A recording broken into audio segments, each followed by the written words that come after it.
everybody, and welcome to Storm Raids. And today I'm going to talk about my Wonkathon TBR. I am co-hosting the Wonkathon with Tiffany from the Beach Bum Bookworm and Lee from Dark Roots Creations. So I'll link their channels down below, and you should check them out because they are pretty awesome people. And so I have something for every prompt. But will I hit all of the prompts? Probably not. I have like 3 different ways that I could bingo if I want with what I have and not read all of what I have. My TBR for October is like massive. It's spooky season, wanting to try to fit in some spooky reads and do some spooky kind of challenges and things like that. Plus the Wonkathon and all that. And any buddy reads that I couldn't fit into the Wonkathon or the other challenge that I'm going to be doing. So yeah, and I just want to read all the books, and it's really aggravating. But I do think that after October, I'm going to be taking November and December maybe off from readathons, just to kind of let myself read whatever I want and not have to worry about trying to put it into a prompt. But with that said, I got I guess a pretty decent variety of books on my Wonkathon. I tried to put books wherever I could figure out how to put them. So anyway, let's just get down to the prompts. And so the first one is Willy Wonka, and that is to read a book with an eccentric character. And for that, I have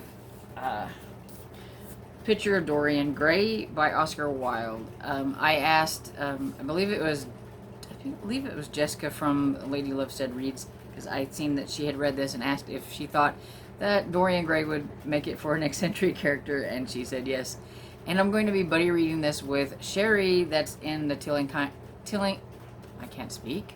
I'm going to buddy read this with Sherry, who is in the Killing Time with Cozy's Discord group, and we had set this up for October, and so it fits right in with this. So I can't wait to give this a try. I've always wanted to read The Picture of Dorian Gray. I've actually had this book since like 2007 because I actually found a receipt in here and I've still never read it. So yes, we're going to read it. It also has other stories in it, but the main story in this book is The Picture of Dorian Gray. So I'll give that a try. And all I know about that is about a guy who doesn't age because his picture ages, and that's about all I know. And so the next one is Charlie Bucket, and that is to read a book about a winning or a competition. So for this one, I am going to be reading One Feta in the Grave by Tina Cashian, and this is number 3 in the Kebab Kitchen series. And I'm using this one because in the synopsis it says, with a sandcastle contest, live music, Ocean Crest bids a bittersweet farewell to tourist season. So, there is a sandcastle competition, and I'm going to count that as a competition. It's a contest and everything because that's the closest thing I could find on books that I really needed to read and try to fit them into the Wonkathon. And, yeah, this is the 3rd book, and it's going to be either a good book and I keep going, or the final book in this series that I'm going to try. I DNF the 2nd book, but this is a series read-along that I am participating in with the Killing Time with Cozy's Discord, and we have been we started in August with the first one, which I just thought was okay, and I gave like 3 stars, but then I just couldn't get into the second one. But I think maybe it was just that book, because a lot of other people didn't like it either. We were kind of like, you either liked it or they didn't like it. There wasn't a lot of in between on that book, so I don't feel so bad about not liking it, not getting into it. And so I'm going to give it another chance with number 3 to see if it was just that one book, and maybe I'll enjoy this one. And so yeah, Sandcastle for the win on this one. Then the next one I have, excuse me, is Grandpa Joe, and that is to read a book that features a loving grandparent. And so this one I'm going to read Criminally Coco by Amanda Flowers. And I've strategically put the Criminally Coco here. Some people are probably like, why didn't you put it in this other place? But I have strategy. And this is a novella for the Amish Candy Shop Mystery Series. And I really enjoy this series, and so I'm, curious to read the rest of the series, and I would really like to read the rest of the series soon. And I'm hoping to try to fit a lot of them in this month, but I might not, and so that's why I have this strategically put right here just in case. And so the next one is Veruca Salt, and that was to read a book with a spoiled character. I could not come up with a book that I wanted to read that had a spoiled character in it, or that I knew that had a spoiled character in it. So I'm just going to slide in here Charlie and the Chocolate Factory by Roald Dahl, since that is one of the prompts, is to read that book. So I just thought it would fit in here, and I will just double it up with that prompt to read the book. Most of us know what Charlie and the Chocolate Factory is about, because it is about a boy who finds the golden ticket, and he gets to go to the Willy Wonka and Chocolate Factory and go inside with some others and kind of see what's inside of the chocolate and how to make the chocolate and stuff.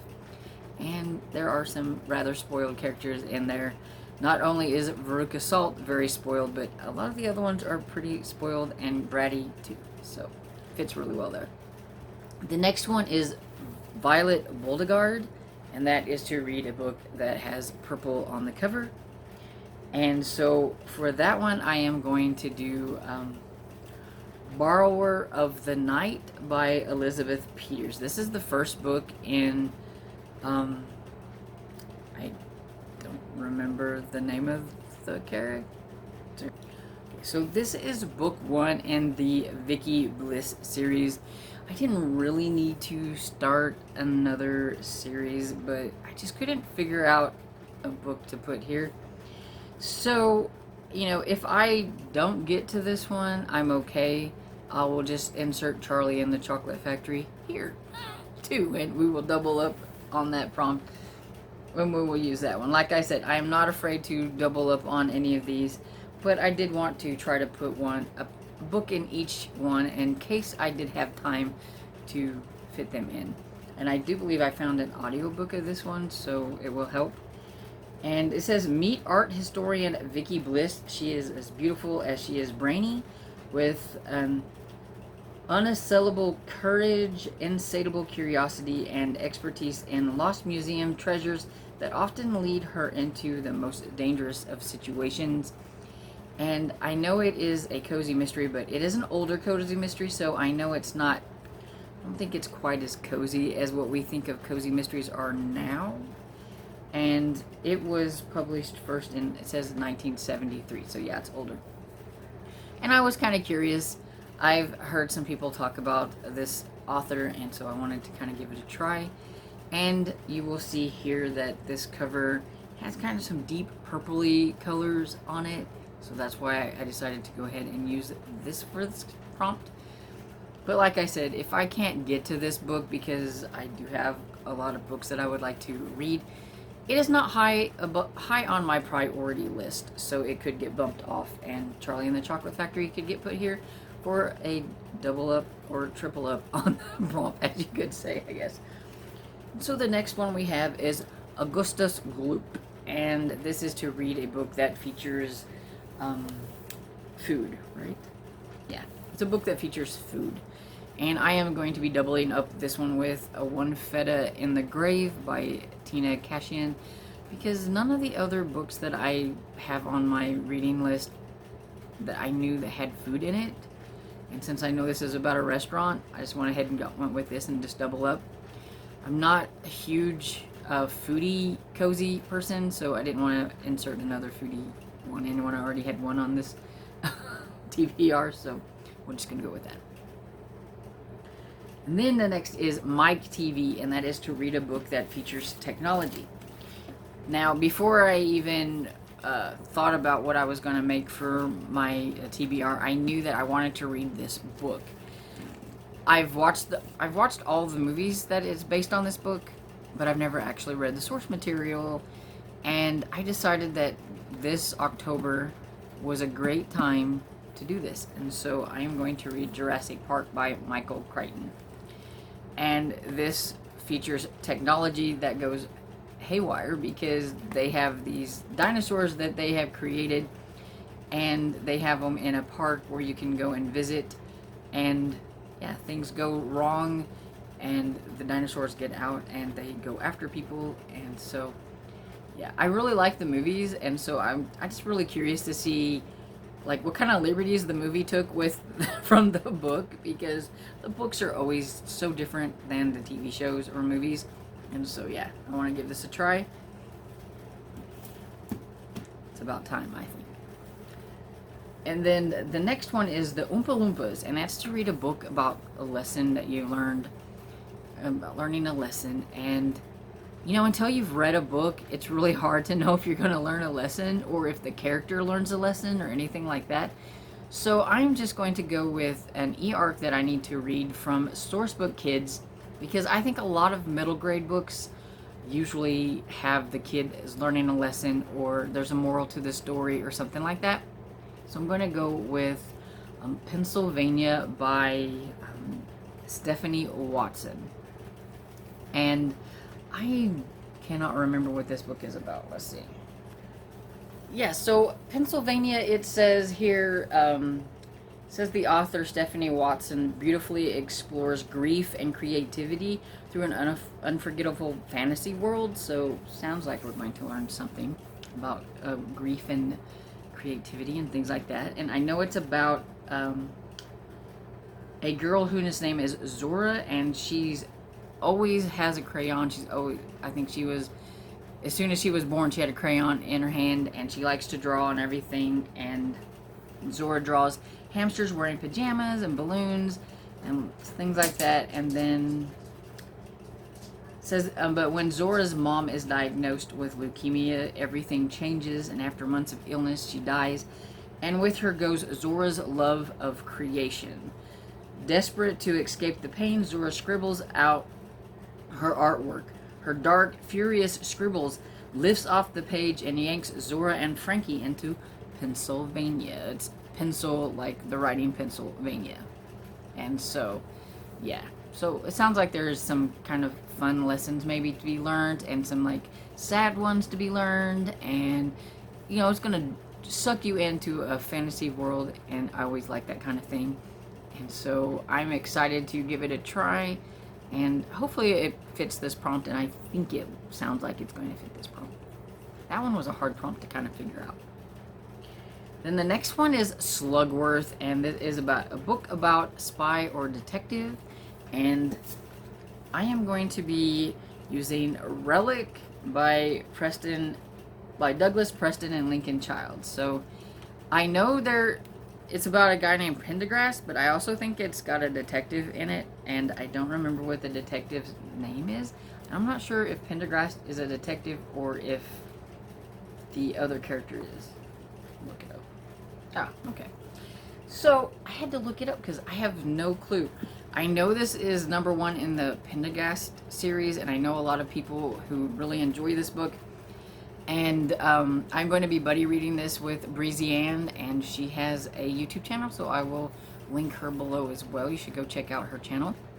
And this is about, let's see, there are some people that are savagely murdered at a museum in dark hallways and secret rooms. It's a natural history museum, I believe. And it says FBI agent Pendergast and the local detective D'Agosta or something like that. So yeah, so it fits for detective. Ugh, can't speak. And I don't really know a whole lot more about it than that. I know that there was a movie, and I think I've seen a movie. If it's the same thing, I think it was based on a movie, or a movie was based on it. But I don't remember anything. But I think I watched a movie. I don't remember.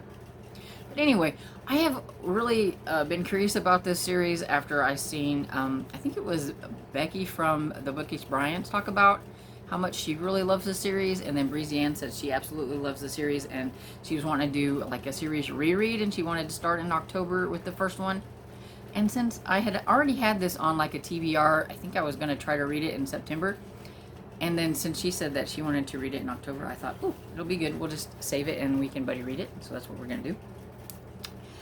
And then we have Golden Ticket, and that is to read a book with gold on the cover or gold in the title, or however you wanted to do this one. And I could use this and double up, but I do have a book that me and my friend are going to buddy read, and it's called Faithless by Hunter Shea. I have an e-arc from this from Flame Tree Press, and I got it from NetGalley, and it is about a fallen priest, I think. It's a priest who's lost his faith. He heard his whole family, I believe, that's what it, I believe, being murdered while over the phone, and he's just lost his way. And then I think him and somebody else goes to this house that's like haunted, or some paranormal stuff going on there. And that's about all I know about it. It's Hunter Shea. I love Hunter Shea. He's like one of my favorite horror authors, and this is his new one that's come out. And so, of course, me and Barb had to buddy read this in October. So you can tell I'm kind of going a little bit. It's got goldish kind of colors in it, and we're just gonna go with it. And so the next one is Factory, and that was to read a book that features a candy store, or maybe it takes place in a candy store, or it just features a candy store or shop in the book. And so with this one, I'm going to go with Botched Butterscotch by Amanda Flowers. And this is where you see where the Criminally Coco comes in, because if I cannot get to Botched Butterscotch because there's so many things on my TBR, I can always insert Criminally Coco here. And so, yeah, so we got that, which is, it's number 5, I think, in the Amish Candy Shop series, I think. I forgot to mark it on my notes. That doesn't help me none if I don't put it on my notes. So I think it's number 5. I think it's number 5. Anyway, we're just going to say it's number 5. And then the next one is Title, and that was to read a book that has something to do with chocolate. So this is where you would think, well, Stormy, why didn't you put Criminally Coco there? It's because I'm hoping to read Marshmallow Malice by Amanda Flower, and I'm sure that it has chocolate in the candy store, and so we've got it there. I don't know why I did that, and I may change it. I think it's because Criminally Coco came first, because it was I think it's 3.5, and I've read 4, and so I thought I should go back and read that one and then try to go in order.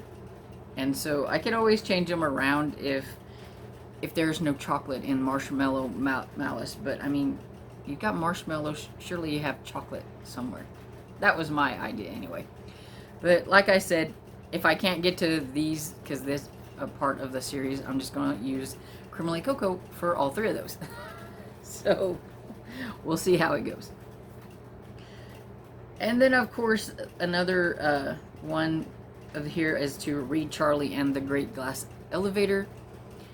I will try to. I do know I do want to get Charlie and the Chocolate Factory in, but if I cannot get Charlie and the Great Glass Elevator in, I'm not like saddened by that, but I will try it. I think it's really short, and if I can get it on audio as well as Charlie and the Chocolate Factory, then I'll fit it in, but it's not high on my priority list.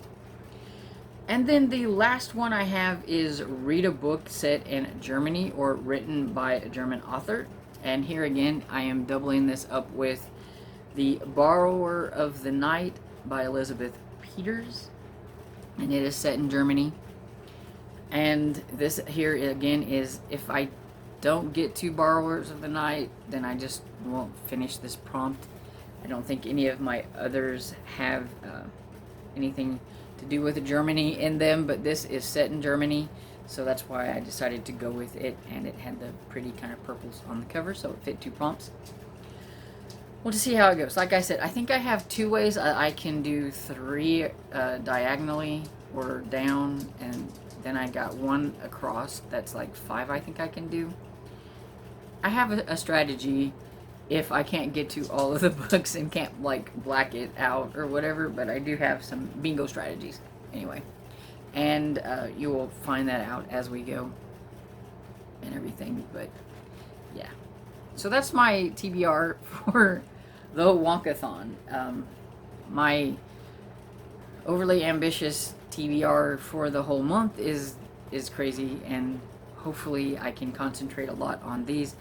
But I do have a challenge that has like 10 books on it, and I couldn't fit hardly any of those in with my Wonkathon. So yeah, so list grows on what I'm going to be trying to read in October.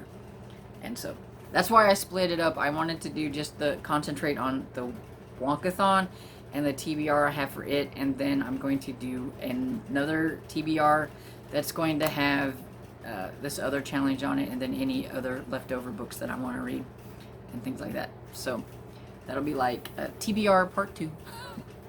So I hope you enjoyed this video, and if you did, please give it a thumbs up and subscribe, and I'll see you all in the next video. Bye.